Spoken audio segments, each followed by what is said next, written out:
22h30, bienvenue à tous si vous nous rejoignez sur LCI, édition spéciale consacrée à cette intervention de Nicolas Sarkozy ce soir à la télévision chez nos confrères de France 2. Nous en parlons longuement ce soir avec nos invités, Christelle Bertrand, journaliste VSD, auteure de Chronique d'une revanche annoncée aux éditions du Moment. Elle avait tout prévu.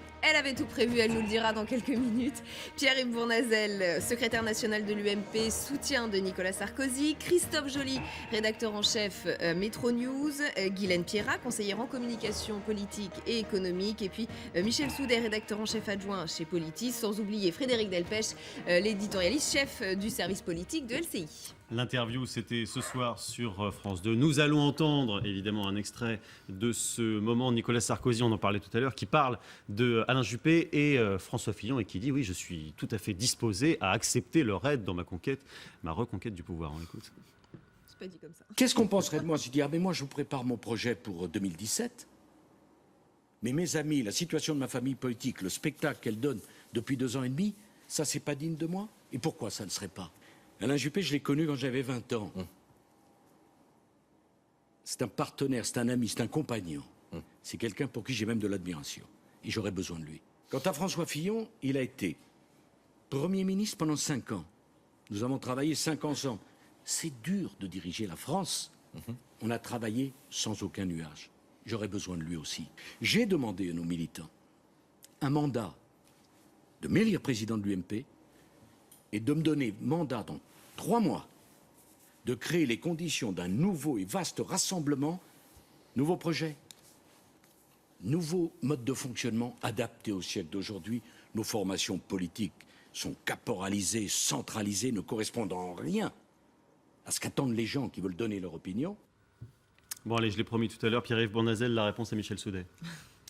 Non, mais je crois que d'abord, chacun a dans sa tête, dans sa position de journaliste ou d'homme ou de femme engagé à gauche ou à droite, une image particulière très structurée de Nicolas Sarkozy. Oui, c'est vrai qu'il laisse personne indifférent, ça n'a pas changé. Sauf que je crois que c'est le temps qu'il a devant lui qui va lui permettre de construire en rassemblement le plus large possible, construire une alternative crédible sur un projet, construire une nouvelle équipe en s'appuyant sur les hommes d'expérience, il les a cités tout à l'heure, M. Fillon, M. Juppé, mais aussi sur une nouvelle génération qui a émergé et qui souhaite aussi prendre des responsabilités.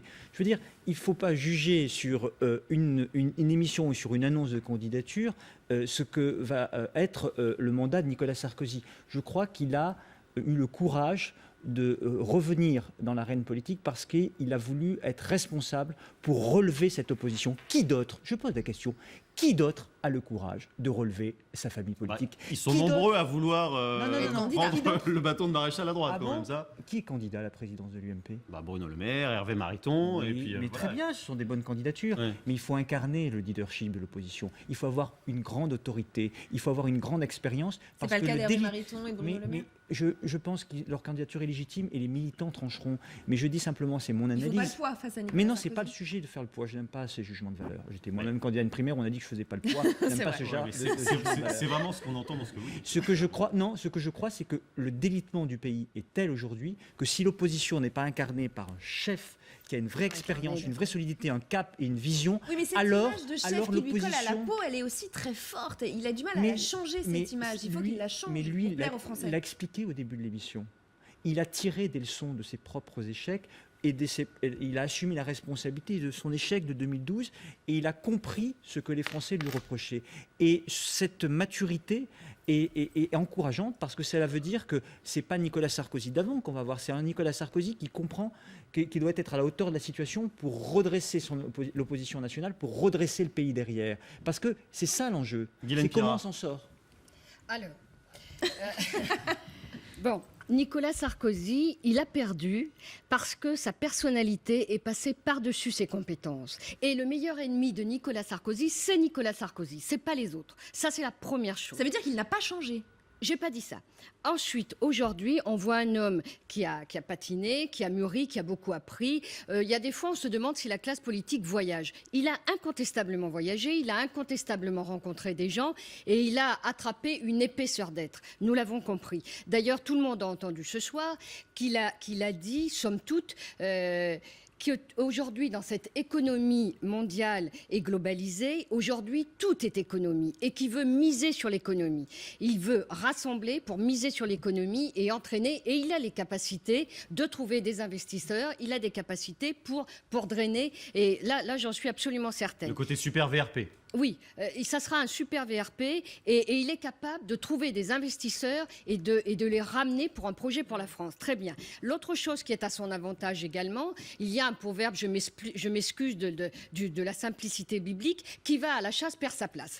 Donc, qui a incarné, comme vous le disiez si justement, qui a incarné l'opposition depuis 2 ans et demi?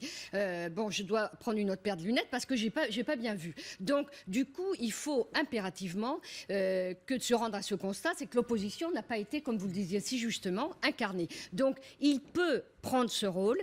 D'accord qu'il ne faut pas brûler les étapes, mais je veux dire également que la personnalité aujourd'hui, dans ce monde de consumérisme, d'instantanéité, où les médias sont ivres d'instantanéité, la personnalité compte double et que, bon, effectivement, il a le temps de corriger, mais n'oublions pas que les gens ne veulent pas retrouver le Nicolas Sarkozy de 2012. Ils veulent retrouver quelqu'un qui a mûri et qui va donner des solutions. Et s'il trouve des solutions, il pourra entraîner et trouver un cap. Et est-ce qu'ils ont envie de retrouver le Nicolas Sarkozy, peut-être un petit peu people, qu'on a connu en 2007 et qui est ce soir dans les loges du Parc des Princes pour le PSG Lyon? Sa première apparition après son interview à France 2. On a quelques images, voilà, aux côtés entre Jean-Michel Aulas et Nasser El Khelaifi, le président du Paris Saint-Germain. Est-ce que cette image, Christophe Joly, bon, c'est pas un peu maladroit, quoi? Bon, j'en sais rien. C'est encore Sarkozy fidèle à lui-même, comme on l'a toujours connu. Alors, il parlait tout à l'heure, lors du JT de 20h, d'une espèce de désacralisation de la fonction par François Hollande. Je pense qu'il y participe en partie, effectivement, et c'est pas là où on l'attend. Moi, je voudrais revenir en un mot sur l'apparent courage qu'on donne à Nicolas Sarkozy de revenir dans la bataille sur le ring, j'ai envie de dire. Je pense qu'il n'a aucun mérite à revenir parce qu'il en a envie. Et quand on a envie, on n'a pas de mérite. Donc ça, c'est la première chose. Ensuite, sur sa capacité à rassembler, on va le voir à l'œuvre maintenant. Je pense qu'il est meilleur en meeting qu'il n'est sur un plateau de télé, meilleur avec des militants qu'il n'est avec un journaliste, au point de reposer les questions aux journalistes, de les retourner. Donc, c'est sa grande spécialité depuis toujours. Voilà, depuis toujours, mais je pense que c'est pas spécialement adapté devant des millions de téléspectateurs. Donc maintenant ça fait 2 ans et demi probablement qu'il ronge son frein, il a envie d'y aller, donc il va aller au combat et on va juger sur pièce. La parole aux militants. Christelle Bertrand, Guylaine Pierrat disait le pire ennemi de Nicolas Sarkozy, c'est Nicolas Sarkozy lui-même, repris par ses habitudes de comportement. Vous qui l'avez suivi, qui le connaissez, c'est ce que vous diriez aussi? Oui, et puis je crois que lui-même le sait très bien. Il en a conscience. Je pense qu'il en a absolument conscience. Après, la question est de savoir est-ce qu'il peut se dominer. Il a beaucoup travaillé pendant 2 ans. Enfin, on disait tout à l'heure. Et ce soir, vous avez trouvé qu'il avait réussi à se dominer? On voit que le début de l'interview, il a un ton beaucoup plus apaisé que ce qu'on a connu jusqu'alors. Mais il ne faut pas que ça aille trop loin, effectivement. On voit pendant 2 ans, il a essayé effectivement de faire beaucoup de sport pour dominer cette nervosité. Il a essayé d'avoir des mots, alors ça dépend si c'était en privé ou en public, mais des mots extrêmement pesés sur chaque personne. Il a reçu énormément pendant. Il a reçu énormément. Alors en privé, c'était plus viril, on va dire, comme échange. Il essaye plein de choses, effectivement. Il a quand même tiré des leçons de cet échec de 2012. Il sait très bien que sa personnalité clivante a posé problème. Il sait très bien que l'aile modérée de la droite lui a tourné le dos pour aller voter François Hollande. Et donc il revient effectivement depuis 2 ans. On voit bien que les seuls messages politiques qui ont été adressés l'ont été à destination de l'aile modérée de l'UMP. On le voit s'afficher avec François Baroin, avec Nathalie Kosciusko-Morizet. On le voit faire un discours. Ça veut dire qu'il y a une rupture avec ce qu'on appelait la stratégie Buisson. Ça, il veut envoyer ce message-là. Pour lui, cette page-là est tournée. Voilà. Je ne pense pas que la rupture soit aussi claire que ça, mais en tous les cas, c'est le message qu'il veut envoyer.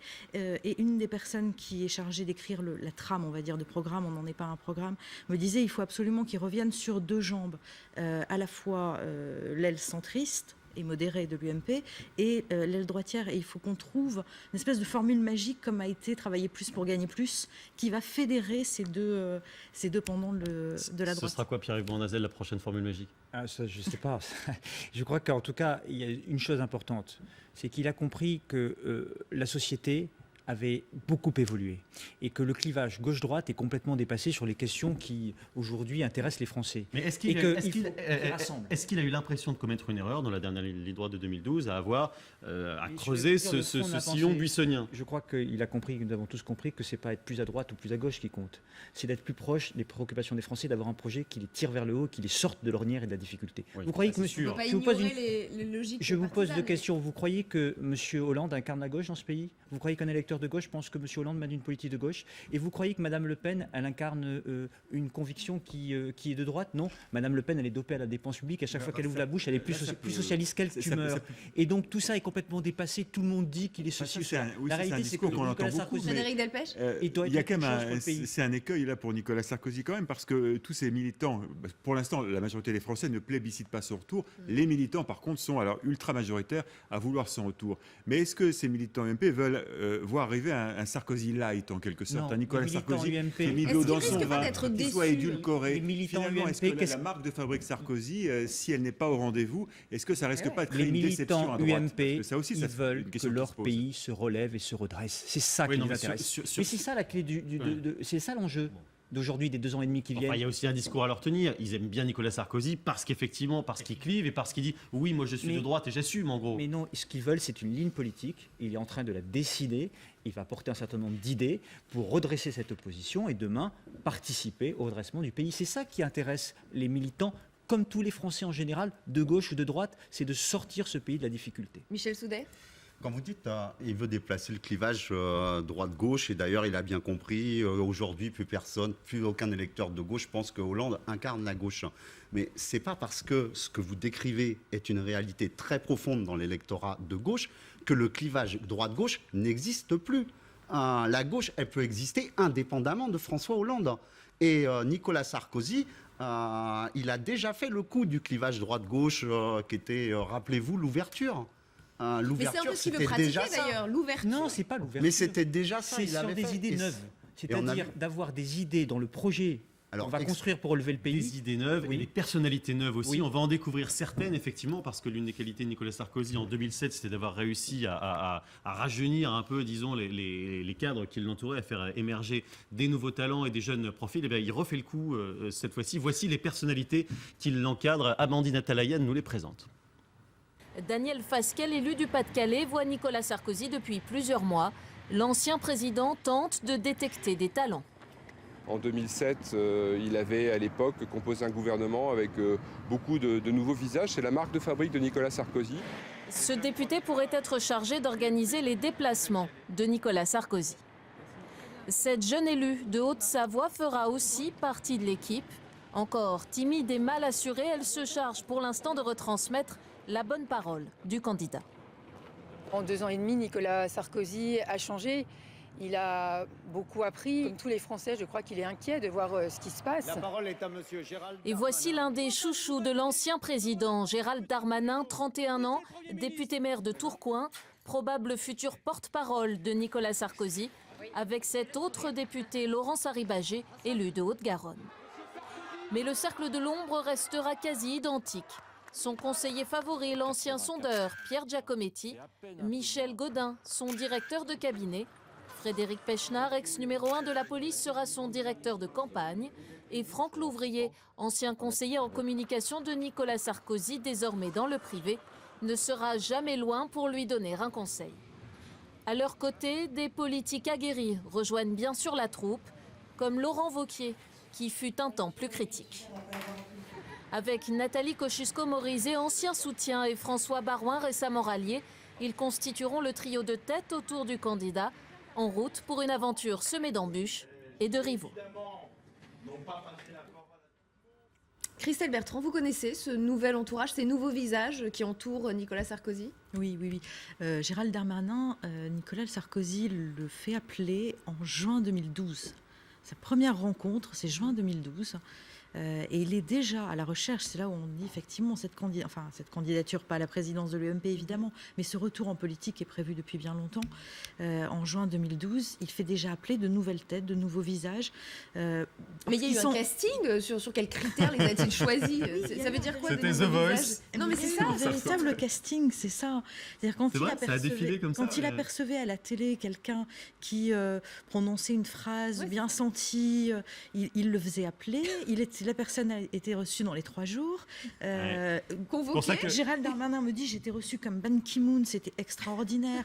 Nicolas Sarkozy connaissait tout de ma vie, le boulot de ma femme, le prénom de mes... je ne sais pas s'il a des enfants, mais en tous les cas, le travail de ma femme, ça je m'en souviens très bien.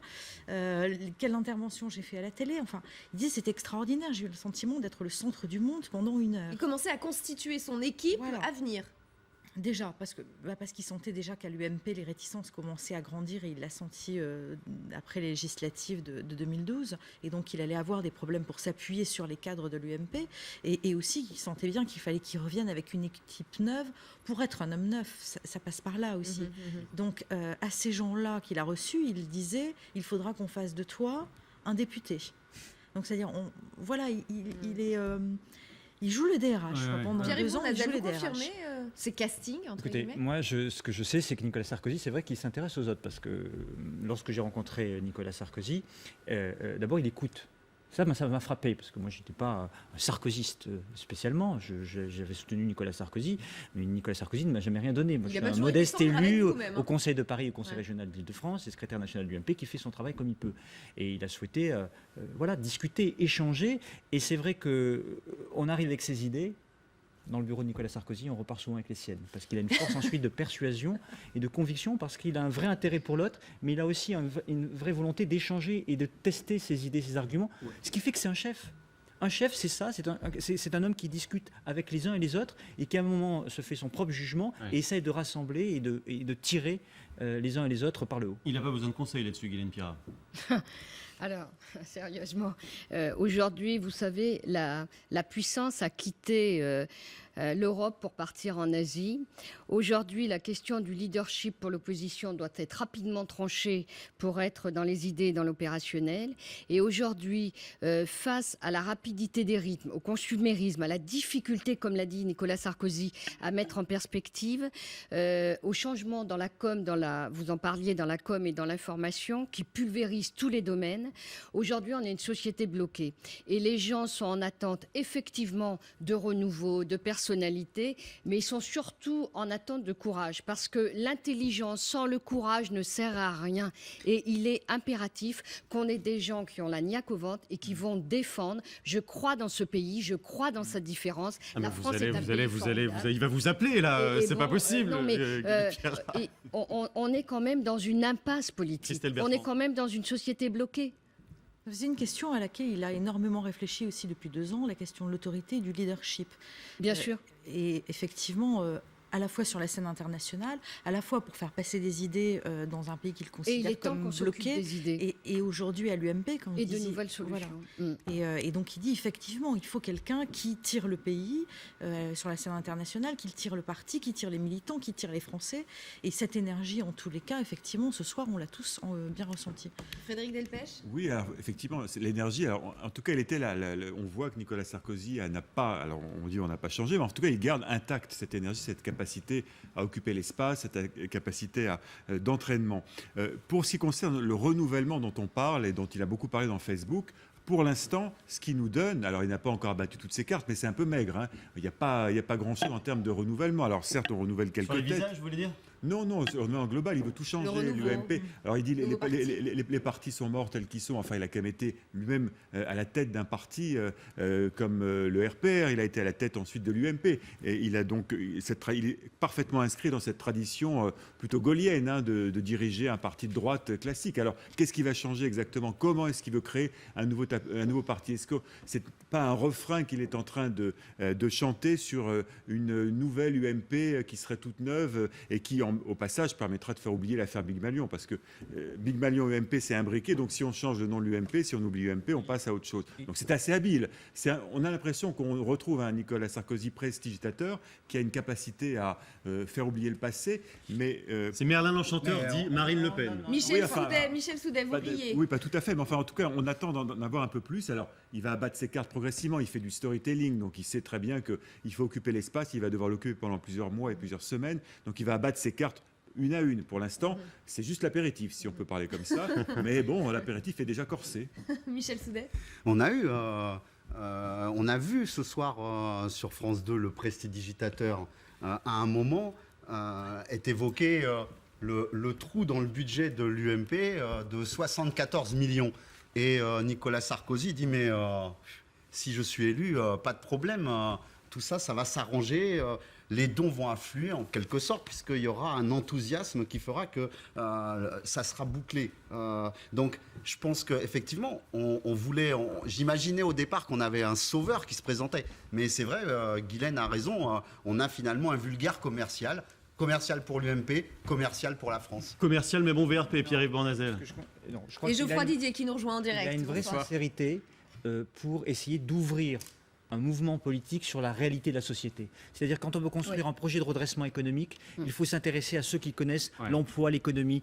Quand on veut porter un projet de redressement sur l'école, eh bien on s'intéresse aux acteurs de l'école, c'est-à-dire d'aller prendre les idées là où elles sont au plus près du terrain. Mais ça sera quoi concrètement ? Il a compris que c'était pas technocratique et d'en haut qu'on devait décider, mais c'est aussi en s'ouvrant sur la réalité de la société. Et ça sera quoi concrètement ce nouveau parti Geoffroy Didier ? Parce que franchement, ce soir, on n'en sait pas plus qu'avant le 20h.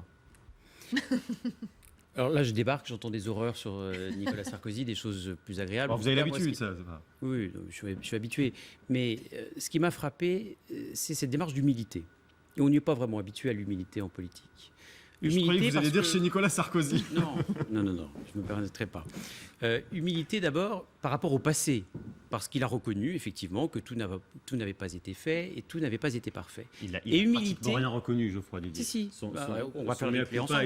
Était quand même minimaliste. Il a reconnu que peut-être il n'avait pas assez délégué et que peut-être parfois dans ses expressions il avait été un petit peu brutal, mais bon. Vous avez lu aussi, comme j'imagine beaucoup de nos concitoyens, sa page Facebook. On a vu qu'il y a un début d'inventaire. Et tant mieux, c'est très bien.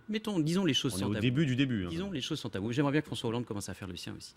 Et puis, une démarche aussi d'humilité par rapport à sa démarche. C'est-à-dire que nous avons quelqu'un qui a été président de tous les Français, qui aurait pu, comme d'autres, se planquer, se protéger, attendre la primaire de 2016 pour afficher son ambition personnelle, et qui a décidé de faire passer le nous avant le je. C'est-à-dire que nous avons une famille politique qui est bouffée par ces divisions mortifères depuis 2 ans, qui a été incapable de se trouver un chef, et lui... Eh bien, alors qu'il aurait pu rester au-dessus... C'est la faute de Jean-François Copé, Geoffroy Didier. Non, c'est pas la faute de Jean-François Copé, parce que le pauvre de Jean-François Copé, dès qu'il disait quelque chose, il était contesté par d'autres. Donc vous voyez, c'est pas la faute de Jean-François Copé. C'est pas de la faute de Jean-François Copé si l'UMP ne va pas bien depuis 2 ans. Si vous avez envie de regarder le passé, Jean-François Copé, François Fillon, ça vous intéresse, mais je ne pense pas que ça intéresse les téléspectateurs. Les téléspectateurs, qu'est-ce qu'ils se disent ? Ils ne croient plus dans la politique. Lors des dernières élections européennes, quel a été le premier parti ? C'est pas le Front National, ça a été l'abstention. Et ils se disent, nous avons un président de la République qui nous a promis monts et merveilles, qui nous a multiplié des publicités trompeuses. Est-ce qu'il y a quelqu'un qui va nous sortir de là ? Et effectivement, que l'on aime ou que l'on n'aime pas Nicolas Sarkozy, personne ne peut lui contester son autorité, sa force de persuasion et sa capacité d'entraînement. Et ça tombe bien, c'est précisément ce dont nous avons besoin. Mais ce que vous nous dites, Geoffroy Didier, c'est que Nicolas Sarkozy est un chef. De fait, exit tous les autres, tous ses rivaux. Il n'y a pas de débat possible. C'est lui le chef et c'est lui qui va incarner la droite pendant les années. C'est très étrange.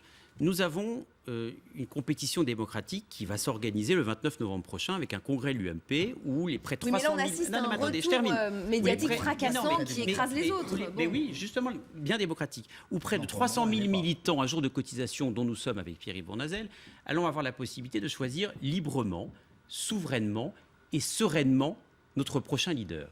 Qu'est-ce qu'on a trouvé ? On n'a rien trouvé de mieux que la démocratie. Donc, dès qu'on parle de Nicolas Sarkozy, on dit ça y est, il veut prendre l'UMP, il veut verrouiller le dispositif. Vous le présentez comme ça. Mais vous le présentez comme ça. Vous parlez de son autorité, de son charisme. Et je vais vous dire une chose. Ah, mais c'est pas la même chose. Non, mais donc c'est un chef de fait. Moi, je respecte ceux qui votent Bruno Le Maire. Je respecte ceux qui votent Hervé Mariton. Je dis juste que je pense qu'aujourd'hui, nous avons besoin d'un homme d'autorité qui, pardon de ces expressions populaires de chez moi en Bretagne, remette l'église au milieu du village. C'est exactement ce dont nous avons besoin parce que nous vivons une crise économique, sociale, morale, identitaire. Et le premier responsable de cette crise, il ne s'appelle pas Nicolas Sarkozy, il s'appelle François Hollande. Vous qui êtes cofondateur de la droite forte, on a cru comprendre depuis quelques jours qu'il y avait un repositionnement vers le centre et qu'on abandonnait mal compris. une ligne plus, plus droitière. Quoi. Ah bon, vous avez mal compris. Alors expliquez-nous, parce que vraiment on n'y comprend plus rien. Mais écoutez bien, Nicolas Sarkozy, qu'est-ce qu'il nous dit? Il nous dit que le clivage droite-gauche est élimé, je crois, comme un vieux tapis. Ouais, comme un vieux tapis, pourquoi? Parce qu'il y a effectivement, on peut être sincèrement de droite ou sincèrement de gauche. Je suis sincèrement de droite parce que je pense que l'ordre est le principal matériau de la justice. Mais je respecte aussi ceux qui sont de gauche. Et j'estime qu'il y a même des bonnes idées à gauche qu'il va falloir prendre. Parce qu'elles sont devenues majoritaires et qu'elles sont aujourd'hui versées dans le domaine public. Il y a des bonnes idées de droite qui sont versées dans le domaine public. Et puis, vous savez, j'ai rencontré un maire, il n'y a pas longtemps, qui m'a dit, dans ma ville, dans mon village d'ailleurs, j'ai 60% qui ont voté Nicolas Sarkozy en 2007, 60% qui ont voté François Hollande en 2012 et 60% qui ont voté Marine Le Pen aux élections européennes. Vous croyez que ces mêmes habitants sont tout d'un coup passés de la droite à la gauche, à l'extrême droite? Non, ce sont les mêmes habitants. Est-ce qu'il faut refaire le coup de 2007 et essayer de siphonner l'électorat du FN? C'est pas le coup de 2007. Et siphonner. Mais c'est marrant parce que dès qu'on parle à tous les Français, vous estimez qu'on les siphonne. Non, quand pas la du gauche, tout, pas du tout, mais il y a aussi j'en termine la par là. stratégie Quand la électorale. gauche, mais non, mais arrêtez avec vos stratégies. Quand la gauche rassemble l'extrême gauche, on vous dit c'est le peuple de gauche qui se rassemble. Dès que la droite parle aux électeurs du Front National, parce qu'ils votent Front National ne serait-ce que par désespoir et par exaspération, eh bien ces électeurs-là, oui, nous allons aller leur parler, parce qu'il ne faut pas les juger moralement, il va falloir aller les convaincre politiquement. On les a pas jugés moralement, effectivement. Merci beaucoup. Je suis désolé, on est obligé de s'arrêter là parce que c'est le journal de 23h qui arrive et Marie-Aline Méli qui va revenir évidemment sur cette interview de Nicolas Sarkozy, son grand retour médiatique. C'était ce soir sur France 2. Fin de cette édition spéciale. Merci beaucoup de l'avoir suivi. Merci Rebecca. Merci à vous. Et Merci à très vite sur LCI.